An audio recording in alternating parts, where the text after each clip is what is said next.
반갑습니다. 반갑습니다.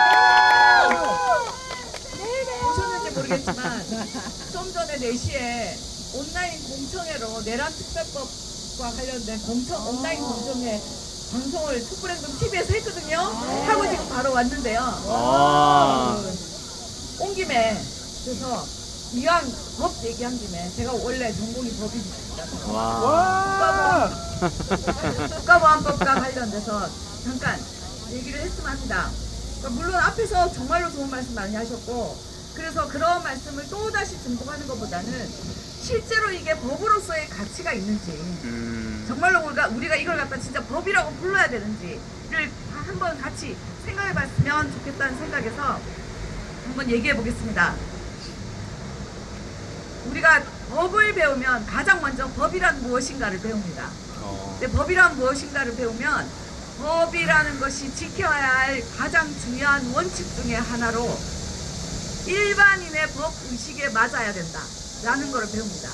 일반인의 법 의식에 맞아야 된다라는 건 일반 사람들이 생각했을 때 이거는 지켜야 할 가치가 있는 법이구나, 내가 지켜야겠다 라는 걸 받아들일 수 있는 법이라야 한다는 겁니다.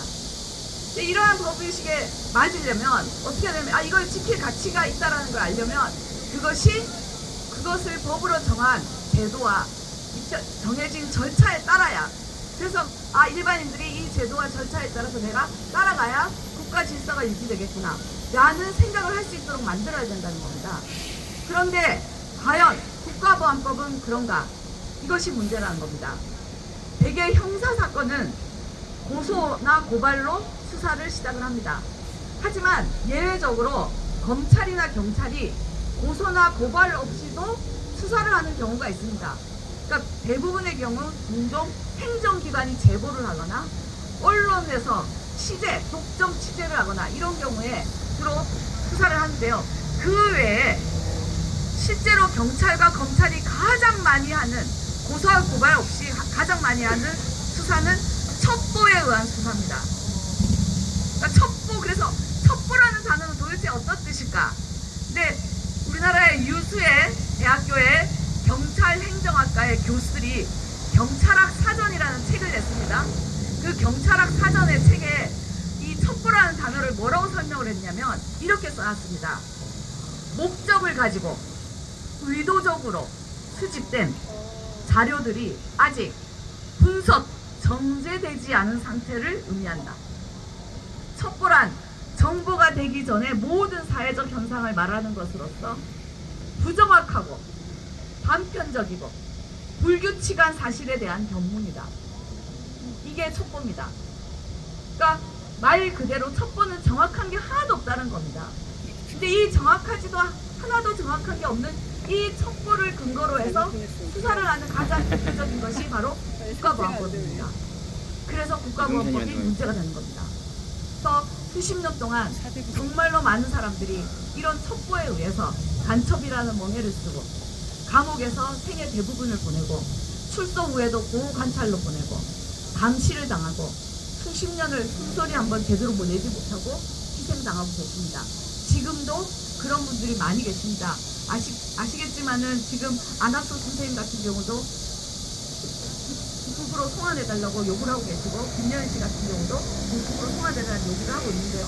이런 것들이 다 막히는 이유가 바로 국가보안법 때문입니다. 이 국가보안법은 정말로 심각한 법입니다. 법조문 몇 개 되지 않습니다.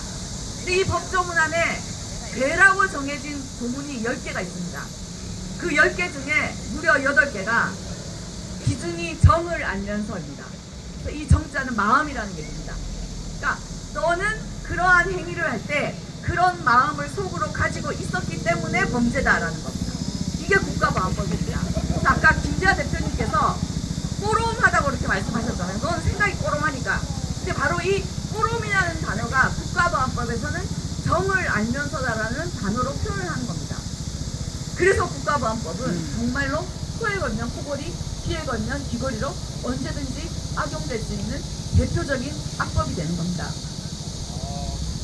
한번 이렇게 낙인을 찍고 그 자체만으로 사람을 옴짝달싹하지 못하게 하는 이런 법을 과연 우리가 언제까지 보고 있어야 되겠습니까? 지금 최근에 2, 3년간 우리가 당한 일들을 한번 생각해 보세요.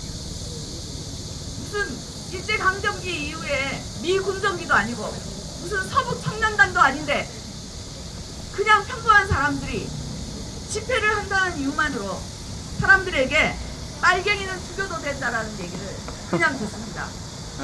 그리고 빨갱이니까 너희들은 내가 마음대로 해도 된다 라는 것들을 아주 폭력을 통해서, 폭행을 통해서, 폭언을 통해서 자행하고 있는 것이 최근에 2, 3년 동안 너무나 거의 매일같이 이루어졌습니다. 바로 국가보안법 때문입니다. 그리고 이제 정부가 바뀌었으면 괜찮을 줄 알았는데 어떻습니까?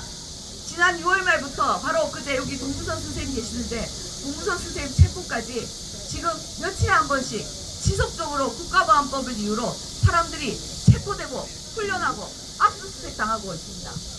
이것도 국가보안법이 폐지되지 않았기 때문입니다. 정동영 통일부 장관이 7월 28일 날 얘기했습니다. 앞으로는 통일부에 신고만 하면 북한 주민을 자유롭게 무제한 접촉할 수 있도록 민간의 대북 접촉을 전면 허용하겠다 라고 말했습니다. 되겠습니까? 통일부 장관이 허용하면 우리가 언제든지 신고만 하고 북한 사람들을 만나서 얘기하고 놀아도 됩니까? 안 됩니다. 왜 안 됩니까? 지금 국가보안법 때문에 안 되는 겁니다. 노무현 대통령 아까 우리 회장님께서 말씀하셨지만 노무현 대통령 정말로 국가보안법 폐지하고 싶어 하셨습니다. 당시에 많은 극우 세력들도 반대했지만 당시에는 소위 말해서 민주적이다, 진보적이라고 말하는 국회의원들조차도 이제 민주정부가 들어섰으니까 이제 국가보안법으로 걸릴 일 없으니까 이미 죽은 법이나 마찬가지니까 굳이 폐지라는 절차를 밟지 않아도 된다고 했습니다. 그래서 어떻게 됐습니까? 그래서 그 정권이 이어졌습니까? 이어지지 않았습니다. 이어지지 않고 결국은 또다시 우리는 국가보안법의 수렁에 빠졌습니다. 지금 어떻습니까? 이제 지금은 의석수로 보나 국민들의 의지로 보나 국가보안법 폐지하기 딱 좋은 시기 아닙니까?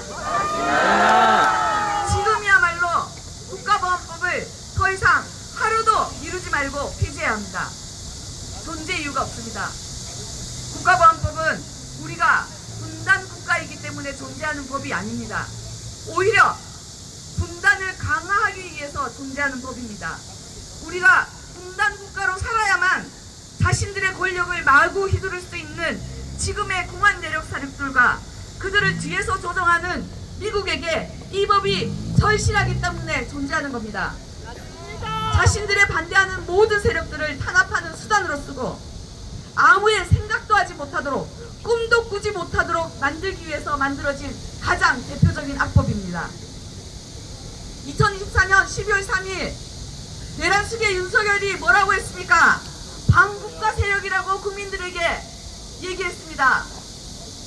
어떻게 이런 말이 가능합니까? 이것도 국가보안법 때문에 가능한 것입니다.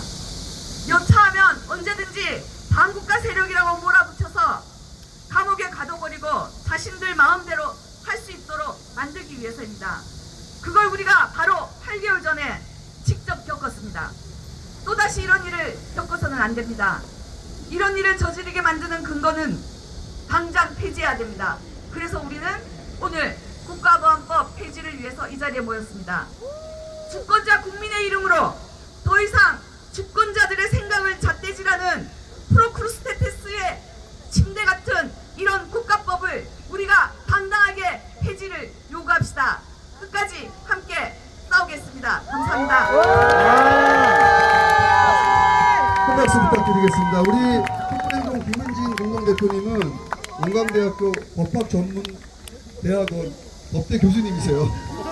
그렇게 안 보이시는 것 같은데 오랜 동안 법대 교수를 하셨고요. 지금도 하고 계시고요. 이 국가보안법이 얼마나 법적으로 또 문제가 있는지 잘 말씀해 주셨습니다. 예, 바로 이어서 이제 오늘의 마지막 공연, 그리고 마지막 바로 하나 남았는데요. 마지막 공연은 엊그제 미 대사관으로, 꼬로만 미 대사관으로 달려갔던 우리 한국대학생 진보연합의 빛나는 청춘 노래단의 공연을 듣도록 하겠습니다. 여러분 힘찬 박수로 맞이해 주십시오. 네, 그만 외쳐보겠습니다. 내란 세력 청산하자!